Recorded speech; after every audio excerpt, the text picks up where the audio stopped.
I didn't feel under any external pressure to do something for the sake of it, but I knew I wanted to do something similar again. It wasn't just the journey and the physical and mental challenges that naturally came with it. I enjoyed the planning itself, the development and the training. I missed preparing for a long-term goal and the pressure that comes with having to perform.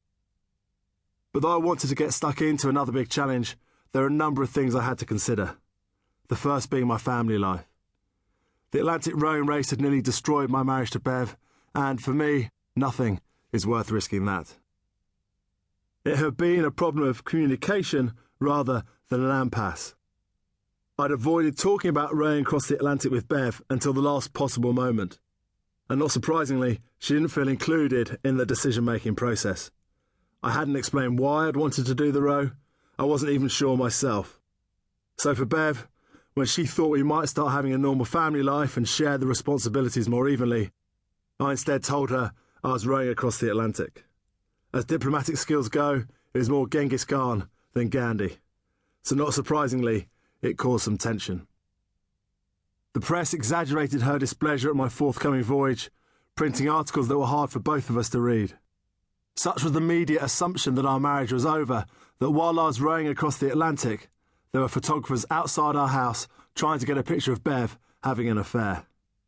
If I was to go away again for a long period of time, I had to make sure I discussed it properly with her.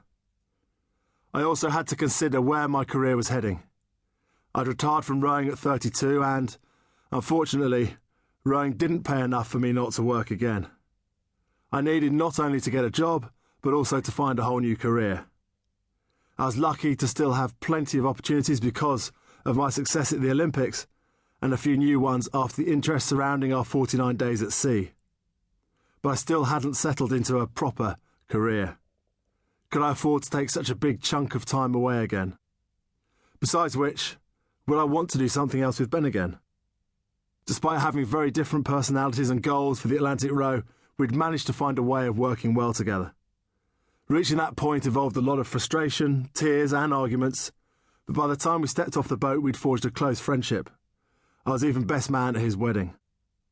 Did we want to risk that friendship on another trip? And more particularly, given my competitive instincts, a race. I first heard about a race to the South Pole from a journalist, and it got me excited in a way that other events hadn't.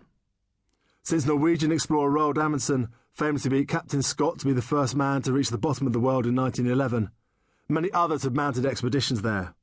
But the Amundsen Omega-3 South Pole race would be the first time in 100 years that teams would actually race one another to the pole, putting their provisions behind them as the early pioneers had done.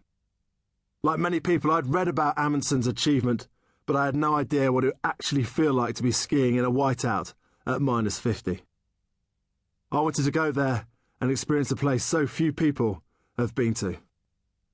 Racing to the South Pole sounded brilliant. It offered the chance to be isolated and self-sufficient out on the ice in a competitive environment where you'll be punished for making mistakes, though with a safety net in case something disastrous went wrong. I wanted to do it. Whether Ben was up for it, I wasn't sure, but we had promised each other not to sign up for another long adventure without talking it through with the other first. Life had been good since rowing the Atlantic with James. I'd got married, inherited another dog, and bought a new house.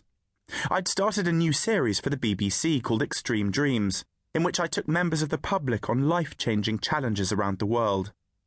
I'd led teams through the jungles of Papua New Guinea and Guyana, up the mountains of Kilimanjaro in Tanzania and Roraima in Venezuela, and across the Sahara and Atacama deserts.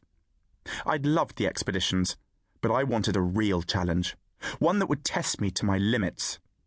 Unlike James, I was looking for adventure.